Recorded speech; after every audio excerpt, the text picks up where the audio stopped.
Hello, lovely people, and it's so great to see you.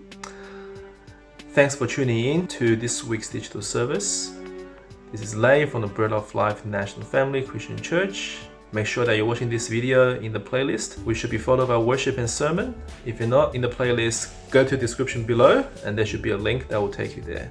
Wow, it has been 13 weeks. This is our 13th installment of our digital service. Time really flies. So what have you all been doing over the past 3 months? We would love to hear from you. For our Testimony Tuesdays, it will be fantastic if you can let us know about what God has taught you, what He has spoken to you about, what you want to thank Him for over the past 3 months.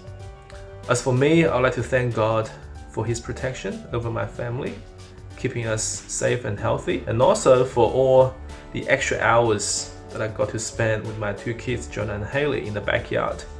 I got to see Jonah riding his bike without stabilizers for the first time. So now he's really a big boy, and it was such a good feeling for me to be able to witness that. But to be honest, he also felt a bit sad as well because now he's able to do something that I'm not able to do because I cannot ride a bike myself. Aww. So anyway, thank God. Please also join us on Sunday for the prayer meeting, which starts at 4:30, and it's so important right now to pray for the world, to pray for our nation, to pray for our church. If you've been watching the news, the world is a bit chaotic at the moment with the protests happening in the US, across Europe, and now also in Australia. There's going to be a massive protest this weekend. So we're going to pray for God's protection over our nation, for His will to be done in this place. And we're also going to pray that there will not be a second or a third wave of infections, which will have catastrophic consequences. So let's get together and pray. For our sermon series, we are continuing on with the pleasures of God sermon series. So last week, Pastor Jeremiah shared about the pleasures of God in His election. And in my cell group, we had many interesting discussions about predestination and free will.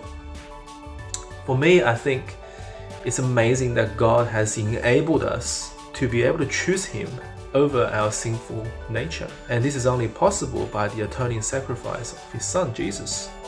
Next, for our tithe and offerings, I would like to share with you from Matthew chapter 6 and verse 24.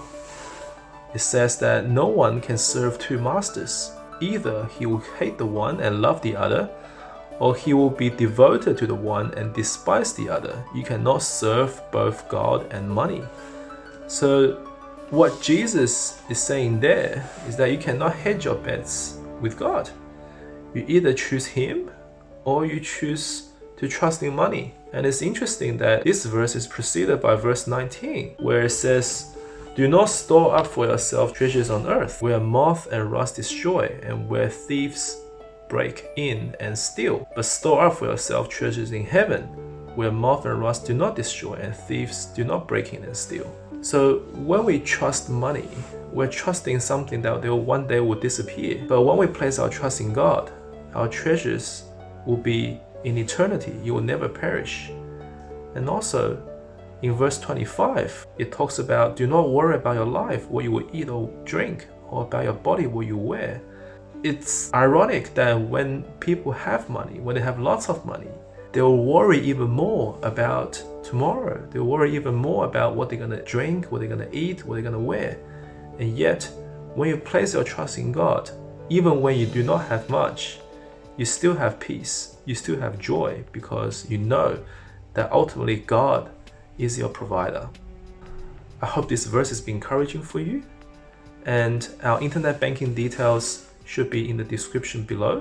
So lastly, please subscribe to our YouTube channel and also like our Facebook page, and worship should be coming up next. So God bless everyone, and may His peace be with you.